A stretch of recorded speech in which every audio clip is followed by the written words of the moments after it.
Baik, Assalamualaikum warahmatullahi wabarakatuh. Selamat pagi anak-anak ustadzah yang soleh-soleha. Ya, apa kabar kalian hari ini? Ustadzah harap semoga kalian selalu sehat ya, dan tetap jaga kesehatan di rumah serta dalam lindungan Allah Subhanahu wa Ta'ala. Allahumma amin. Baik, pada pertemuan kali ini Ustadzah akan menjelaskan tema yang ke-6, yaitu di tema 6 itu ada puisi. Nah, di sini Ustadzah akan menjelaskan tentang puisi kepada kalian. Sebelumnya mungkin kalian sudah mengerti ya apa itu puisi di kelas sebelumnya. Pada kesempatan kali ini Ustadzah akan menjelaskan lebih rinci tentang puisi.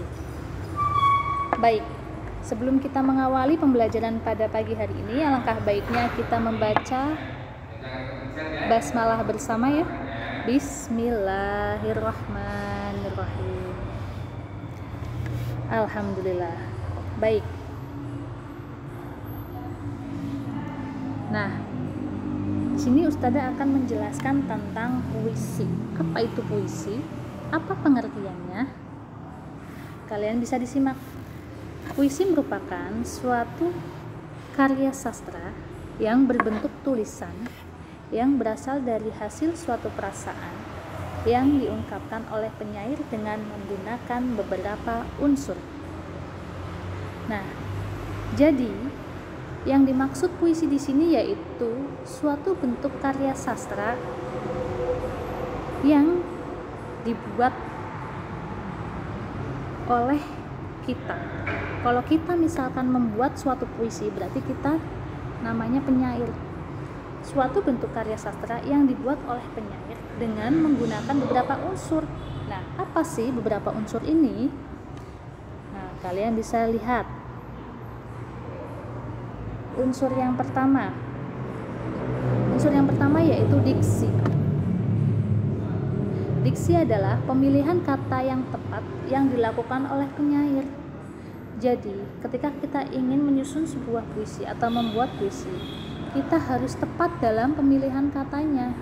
Pemilihan kata di sini, kata lainnya diksi. Ya. Kita harus tepat dalam pemilihan kata untuk kita susun dalam membuat suatu puisi. Nah, puisi pada umumnya berisi sedikit kata namun kaya akan maknanya. Maka, pada unsur inilah unsur ini merupakan unsur penting dalam menyusun sebuah puisi. Yang kedua yaitu imaji. Apa sih itu imaji?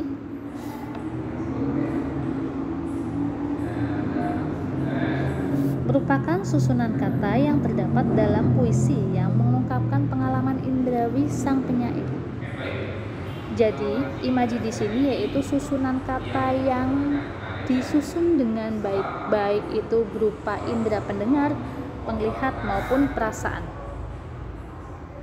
Selanjutnya yaitu kata konkret. Apa sih kata konkret? Yaitu kata yang ditangkap oleh indera atau dengan indera kita sehingga menimbulkan imaji atau imajinasi kita. Kata ini biasanya berhubungan dengan kiasan. Misal ada contoh kata salju ya, itu menjelaskan tentang kebekuan jiwa atau keadaan sedang dingin. Ya. Selanjutnya yang keempat yaitu gaya bahasa. Baik, gaya bahasa yaitu penggunaan bahasa yang mampu menimbulkan banyak makna. Gaya bahasa di sini sendiri disebut juga majas.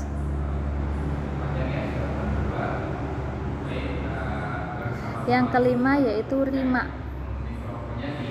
Merupakan persamaan bunyi di awal, tengah maupun akhir puisi. Rima di sini juga disebut sebagai irama.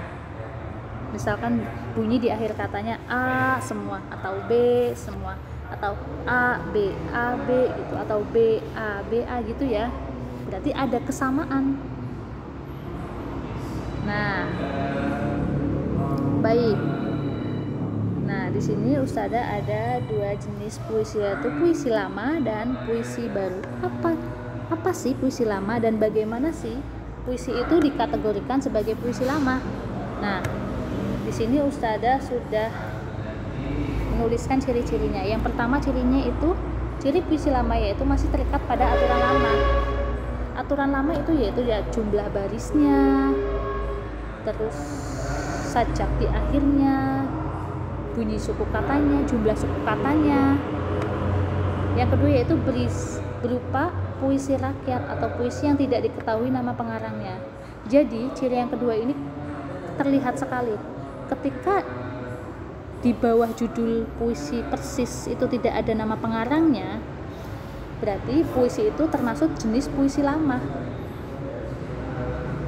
Yang ketiga, menggunakan gaya bahasa yang tetap. Yang keempat, merupakan sastra lisan atau sastra yang viral yang disampaikan dari mulut ke mulut. Selanjutnya adalah puisi lama biasanya berisi tentang cerita kerajaan.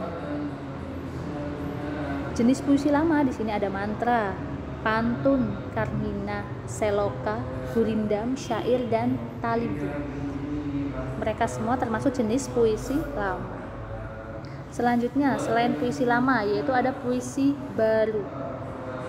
Ciri puisi baru kebalikannya dari puisi lama. Yang pertama, tidak terikat oleh aturan lama, jadi tidak terikat oleh aturan jumlah barisnya, jumlah baitnya, sajak akhir di akhir kata, jumlah suku katanya, tidak terikat itu. Yang kedua, cirinya yaitu diketahui nama pengarangnya. Berarti setelah judul, ketika di bawahnya ada nama pengarangnya, berarti itu fix, itu merupakan jenis puisi baru. Yang ketiga, perkembangannya secara lisan dan tertulis, menggunakan majas yang berubah atau biasa disebut majas dinamis. Ya, biasanya berisikan tentang kehidupan dan banyak memakai sajak syair dan pantun. Memiliki bentuk yang lebih rapi dan simetris, memiliki rima akhir yang teratur. Nah, jenis dari puisi baru yaitu antara lain balada, himne, ode, epigram, romansa, elegi, satire, distikon, terzina, watrai, queen, sektet, septime, oktav, dan sonata. Itu merupakan jenis dari puisi baru. Baik, nah di sini Ustazah ada dua contoh puisi ya. Ini contoh yang pertama, coba dilihat judulnya Cita-citaku. Nah, di sini sengaja tidak Ustazah lampirkan ini jenis puisi apa. Menurut kalian ini jenis puisi apa? Nah, dilihat. Baik, betul. Ini termasuk jenis puisi lama. Karena apa? Setelah judul, dia tidak ada nama pengarangnya. Berarti dia termasuk jenis puisi lama, betul. Cita-citaku. Nah, di sini Ustazah akan mencontohkan cara membaca puisi dengan benar ya. Apa sih yang dengan benar ini? Ya dengan benar ya dengan intonasi yang baik, dengan irama, menggunakan ekspresi atau tekanan. Kalian di rumah disimak baik-baik ya. Cita-citaku. Anganku melayang ke masa depan. Aku ingin menjadi seorang guru. Guru adalah pejuang ilmu di garis depan. Guru tanpa pamrih, berbagi ilmu. Aku akan berusaha mencapai cita-cita. Takkan lelah aku mencari ilmu. Takkan aku berpangku tangan saja demi tercapainya cita-citaku. Nah, berikut termasuk contoh cara membaca puisi yang berjudul Cita-citaku ya. Puisi ini termasuk puisi jenis puisi lama karena tidak ada nama pengarangnya. Selanjutnya, contoh puisi yang kedua yang berjudul Hidupku Penuh Warna, karya D. Karitas. Nah, ini merupakan jenis puisi? Yap, naam. Betul, jenis puisi baru karena setelah judul, di bawah judul ada nama pengarangnya, termasuk jenis puisi baru. Hidupku penuh warna. Ustadzah contohkan cara membacanya. Bukit-bukit itu membiru dari jauh. Laut itu pun membiru dari jauh.